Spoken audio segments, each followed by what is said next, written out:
Mythic discourse is actually a collection of mythological narratives that have taken root in the very capillaries of societies that are culturally passed down from generation to generation, that occupy a place in the collective memory of societies, and that, together with cultural values, define social roles. The idea of a woman being completed by a man through marriage and, in a religious ritual, believers or participants in a ceremony being completed by God to achieve self-realization are considered within the same context. I sought to answer the question of whether I could draw a parallel between the lack of female subjectivity in ancient Greek society and religion and the lack of female subjectivity in ancient Greek politics. Hello to everyone from the Istanbul School. Dear viewers, today we will talk about the subjectivity of women between theology and politics. Our guest is Associate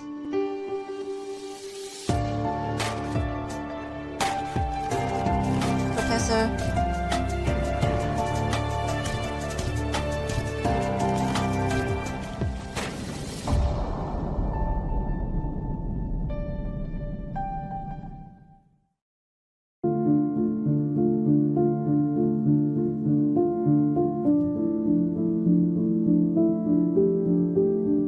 First of all, I would like to thank you again for giving me the opportunity to discuss this paper in more detail.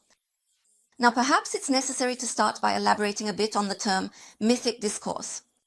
Mythic discourse is, in fact, a collection of mythological narratives that have taken root in the very fabric of societies, are culturally transmitted from generation to generation, become embedded in the collective memory of societies, and, together with cultural values, define social roles.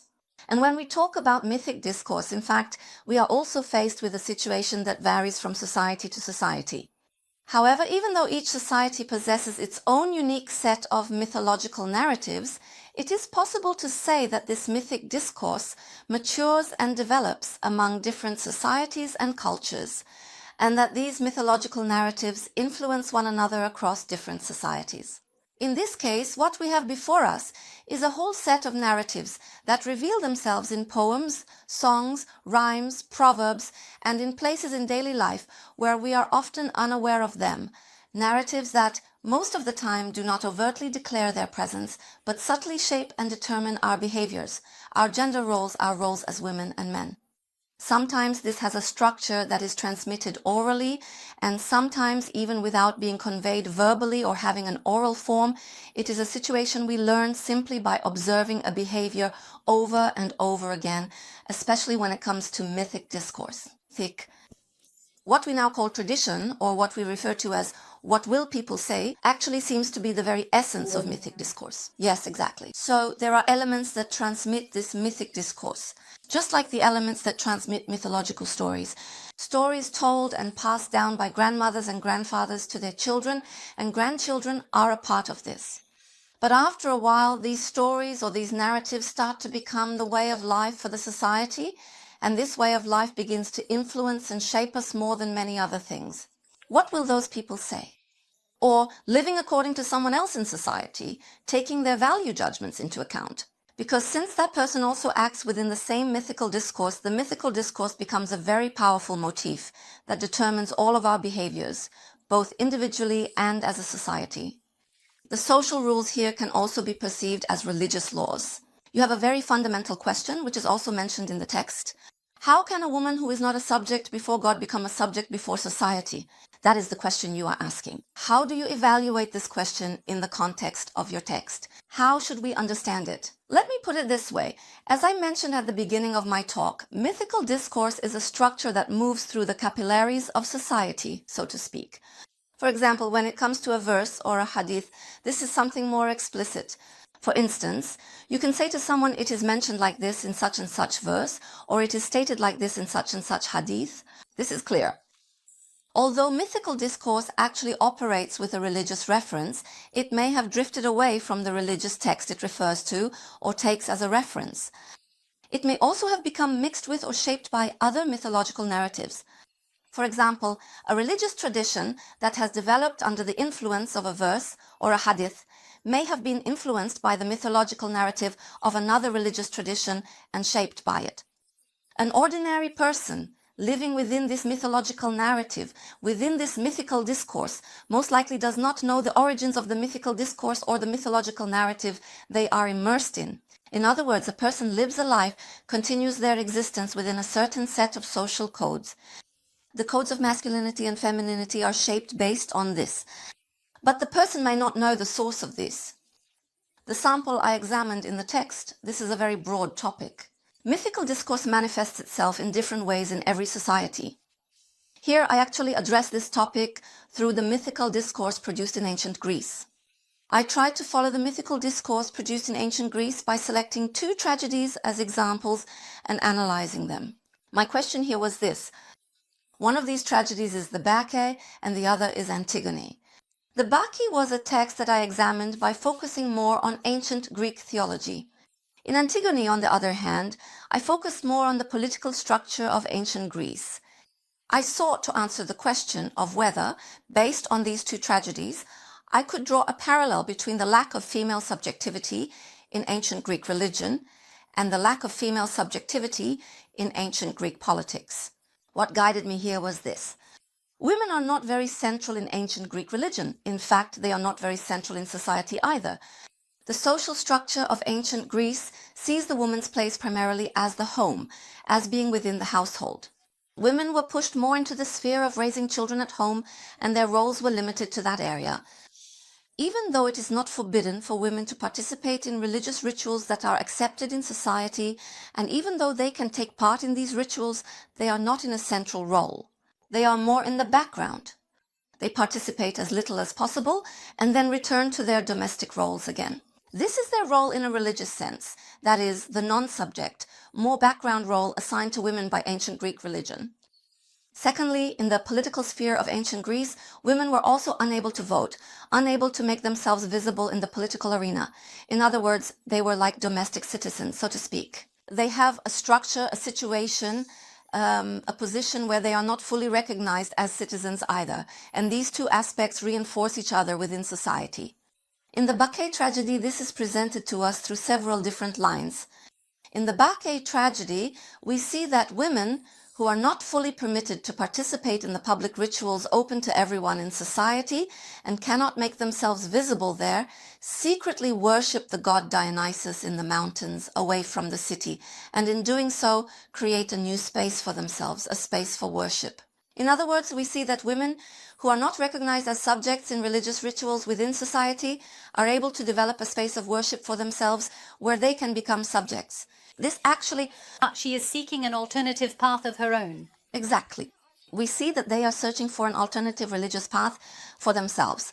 And in this case, this is not tolerated at all in terms of the general religious norms of society.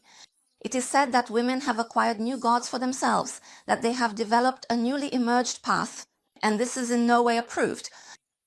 As a result of this search, the Bacchae tragedy centers on women worshipping the god Dionysus. However, there is such a structure that the ritual takes place as follows. The women who go up the mountain at that moment during that ritual experience a union with the god. They enter a state of ecstasy, and at that moment the god has seized and taken over their selves and their wills. In other words, the woman's body actually becomes a host for the god at that moment.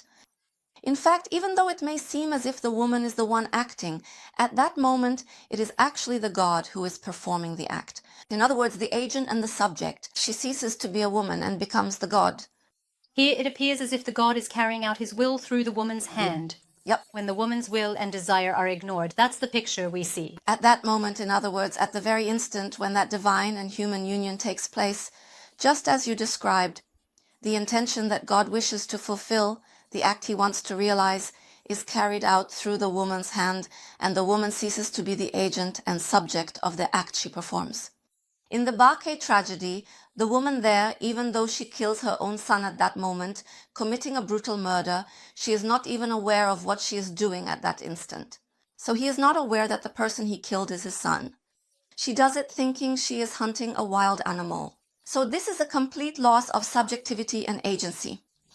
When we come to the Antigone tragedy, here too, in Antigone, we encounter a woman who is not recognized as a subject within the political structure, her desire to bury her brother, and her defiance against the prohibition that says, you cannot bury this body.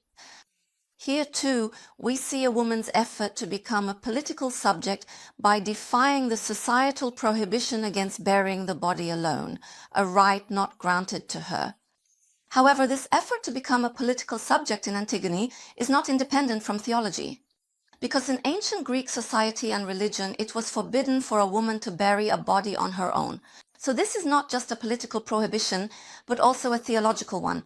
A woman cannot bury the body alone. Before that, before the burial of the body, men perform the necessary rituals. Afterwards, women, the female relatives, take over the funeral.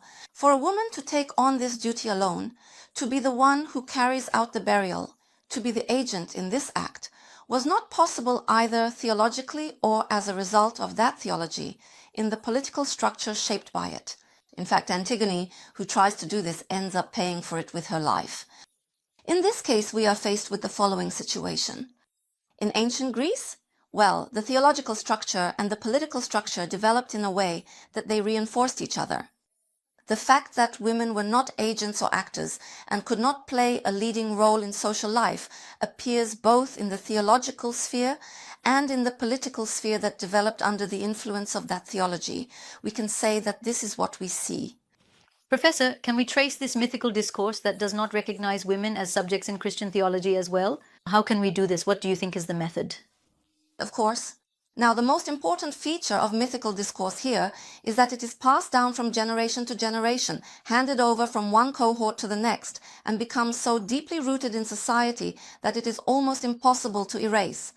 And for this reason, it is possible to trace this in Christian theology, especially in medieval theology and in later interpretations as well. Here perhaps we can especially touch upon this point. Now, this is actually an issue we've been discussing from the very beginning. In fact, if we reduce this to a single sentence at its core, it is the position of the human being before God, or, for example, the position of a woman before God. Now here, as a discipline that examines the relationship between human and God, or determines the position of the human before God, a discipline within which we can discuss all kinds of things, we need to mention theological anthropology here. Theological anthropology, as I just mentioned, is a discipline that encompasses every subject concerning the position of the human before God. When it comes to Western and Christian theology, there is a very important statement that theological anthropology ultimately arrives at. That is the statement that the human being was created in the image of God. In other words, God created man in his own image. Here, that is theological anthropology, the Western one. So, Christian-centered theological anthropology, the structure that places, positions, and defines the place of the human before God, starts from this statement. So, who is the human being? The human is a being created in the image of God. What does this have to do with our topic? Its relevance to our topic is this. When it is said here that the human is created in the image of God, the first person meant by human is the man. In other words, the man is created in the image of God. What about the woman? Well, when it comes to the woman, that's where the problem starts, the complications begin. And unlike the man, the woman is not seen as a being created in the image of God on her own, or she is seen as a being less capable of embodying that image. Or only when she marries a man, when she is completed by a man, does she then begin to truly become, even if not fully, the image of God. Actually, if we go much further back to the period of ancient Greek mythologies that also nourished ancient Greek philosophy, there is a concept called telephe. This issue can be traced all the way back to that point. There too, telephe and the words derived from it carry the meaning of being completed. And in one sense, the derivatives of this word can be used to mean being completed by God through full participation in a religious ritual. But over time, they also use words derived from this root for marriage and wedding rituals. In other words, a woman's completion by a man through marriage and the fulfillment of believers by God through participation in a religious ritual are considered within the same context. In fact, this brings us to another point. The issue of culture producing theology. In other words, culture nourishes theology and theology nourishes culture. We can give the example of the Mawlid here. As you know, the Mawlid is not something that directly originates from a verse or a hadith, but rather is a cultural motif stemming from love for the Prophet, and it holds a very important place in our social life, culturally speaking. Here we witness theology producing a culture. But in some cases, culture also nourishes theology. Just like in the example I mentioned earlier, it is possible to trace how Christian theology, long before its own time, was influenced by a word or a concept from Greek theology, and how the mythical discourse that continued from there led to the idea of imago, that is, the image of God, in which woman is not considered a subject. Well, Professor, if we were to bring the issue over to the Islamic world, actually, as you were speaking, I found many points that resonated in my own mind as well. Because what we also observe, even if not entirely in the religion itself, but in its interpretations, is that women's subjectivity is often left in the background. There are even statements about a woman's marriage, her obedience to her husband, and even claims like a woman's religion and intellect are incomplete. Narrations, interpretations, and so on. How do you evaluate these in the context of a woman's subjectivity before God? Is it possible to see the same issue in the Islamic world as well? We can approach this question from the following perspective. Now, we have a religious text in our hands. This text is singular, that is the Quran, a single and unchanging text. And based on this, there are interpretations of this text. Naturally, there have to be interpretations of this text so that we can apply this text to life. However, when the text is singular, but the interpretations are many, and when there are divergences in these interpretations, this should actually present itself to us as an opportunity. In other words, interpretation is indispensable for that text, for a religious revelation, to be able to adapt to different cultural conditions. However, in some cases, the interpretations of the text eliminate the flexibility within the text, removing and restricting the possibilities of interpreting the text. This can result in a structure that confines the interpretation to the 10th century, the era in which it was made. Especially regarding women, unfortunately, we encounter such a situation in the interpretations. At a certain point for a long time, the following was debated. Technically speaking, regarding the authenticity of the hadiths you mentioned, does such a hadith really exist or not? The reliability of its narrators? This kind of debate was carried out based on these points. However, something quite different emerges at this point. Beyond just having this debate here, even if it is completely fabricated, it reaches a point where, well, a fabricated hadith has had more influence in society than an authentic one. Or, well, no one has cared about the fact that it is fabricated. This is what we are faced with. This is not only the case in the interpretations of verses and hadiths. In other words, we see that the approach which limits the roles of women in social life does not only appear in verses and hadiths. For example, think about the Meter March. This might be a very, perhaps quite different example. You know, that well-known line, the sails will be cut, the sails will be sewn, which has been composed into a song and actually has a very strong social influence, serving as a carrier of collective emotions, and has become both a poem and an anthem. Yes. Here, the addressee of this particular text is specifically a man. In other words, this man is in fact being assigned a social role, namely that he is at the age to conquer Istanbul. But in the next line, by saying, "My daughter, you are at the age to give birth to conquerors," there is, whether consciously or unconsciously, a very clear role being assigned there as well. In other words, it's saying she should know her duty and give birth to conquerors. Now, this is actually mythical. This is exactly what we call mythical discourse. That is, in a song you sing without even realizing it, or in a poem you read unconsciously, there is a structure that defines the codes of our society. Here, actually, what we mean is not to get rid of all these gender roles or to completely free women from the roles assigned to them. Let's give the man another role. That's not what we're talking about here. What is meant here when we talk about women's subjectivity or women's subjectivity in a political sense is not realpolitik. Let me clarify that first. In other words, we are not talking about subjectivity in the context of realpolitik. When we talk about seeking women's subjectivity here, what we mean is this. By establishing women's subjectivity theologically and then trying to pave the way from there to political subjectivity, we want women to be able to voice what happens to them, when something happens to them, when they experience a disadvantage, when they suffer from victimization. This is what it means to be a subject. Right now, for example, the laws, the statutes are strong enough to protect women. However, women are not strong enough to bring the victimization or disadvantage they experience before the law. A woman's statement still isn't taken as the basis. It is the basis, but women still can't get there. Yes. Because of the Medusa myth. For example, as a mythological character, what happens to Medusa is that she is raped in Athena's temple. But who is being billed here? Medusa is held responsible. This is something that never changes in society. Unfortunately, this is not just a mythic narrative in our own society, but a societal issue everywhere.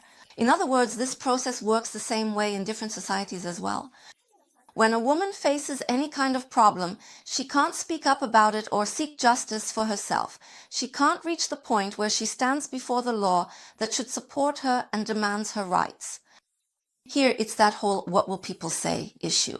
At the beginning of that program, the whole "what will people say" issue plays a very binding, very decisive role. That's why in our society as well, the main thing that guides us, shaping and directing our roles as women and men, is that mythical discourse, those stories and narratives we live within, often without even realizing it.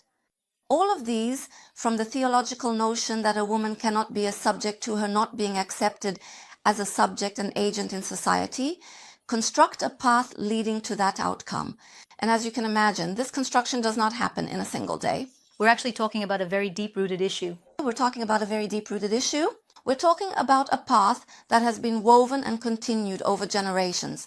And for that reason, the situation that is desired to be changed will also not be changed in a single day. Just as this path was not woven in a day, if a new path is to be woven on this road, it too will not be a path that can be woven in a single day. It won't be woven in a day, but is it possible to weave it? Or how will it be woven? Once again, you end the text with a very powerful question. You ask whether it is possible to change the story. And you say that the way to change it won't be very fast. But do you see this as possible, or what kind of process would this be? How would you evaluate this? As you said, the conclusion of my text carries the title, "Is it possible to change the story?" In fact, just asking this question already contains a hope that it is possible. It is possible to change the story. Of course it is possible. It should be possible. However, if I continue from where I left off earlier, picking up from there, since this structure did not form in a single day, even if it is possible to change the story, we are facing a situation that will take a very long time. So here, we are not facing something that can be accomplished solely at the level of discourse or just through writing. I mean, this mythic discourse did not come into being simply by being written. That's why it won't change just by writing about it. Yes, creating individual awareness by writing something, raising broader social awareness, and being able to openly discuss these important issues in academic circles are all extremely valuable. However, the fundamental basis for real change is the careful observation of roles within the family. And perhaps what is truly important here is that new generations of boys and girls grow up by observing these roles. In fact, it is not entirely possible to completely get rid of mythical discourse here. I mean, it's not right to portray mythical discourse as something monstrous. This will always exist. Societies will always live within a mythical discourse, just like bread and water. This is something indispensable. Even in Plato's ideal state, when he talks about myths, he says, "We will create our own story." In other words, there is a myth that has been told through poetry and poets up until that day. There are myths. He is aware that he cannot get rid of them, but he tries to change the story. In that utopian sense, in his ideal state, he thinks the story can be changed. Similarly, here we constantly encounter questions and issues regarding the position of women in a religious context. For example, the area allocated to women in mosques. For instance, recently, during the last Tarawih prayers in Ramadan, problems arose in mosques. So, in fact, there are very practical problems that we encounter. In other words, it's not just about women having a place in social life, working or having a career. It's not limited to that. In daily life now, compared to the past, compared to the Middle Ages or even earlier times, women are much more present in society, and as a result, all the instruments of society, the spaces in mosques, and every kind of situation need to be redesigned and restructured accordingly. Actually, rather than getting stuck on specific examples, it's more about the role of women in mosques. For instance, the fact that the space allocated to women in mosques is small, limited, or neglected. So what is the underlying reason behind this? If we can change the discourse there, maybe the practical aspects reflected in daily life will also change automatically. But instead, we try to change small individual practices directly, and it never ends. Trying to change every single practice one by one just never ends. And in doing so, we end up facing even more different problems. So for that reason, if we can recognize and address the mythical discourse that underlies the elements in practical life and society which push women into a secondary position and block their subjectivity and agency, that's what I mean by changing that narrative. If we can work towards changing that, then maybe after a few generations, we might at least have some hope, I think. God willing, Professor. I mean, you've actually given a very valuable message. We try to change the small, seemingly insignificant practices in daily life, but you're saying that while making changes in those practices, it's much more valuable to also address the underlying root problems, to talk and discuss these issues, and to raise awareness about them. Thank you very much for your valuable comments and for joining us, Professor. Thank you. I really appreciate it. Dear viewers, today we talked about women's subjectivity between theology and politics. See you in the next episode. Goodbye.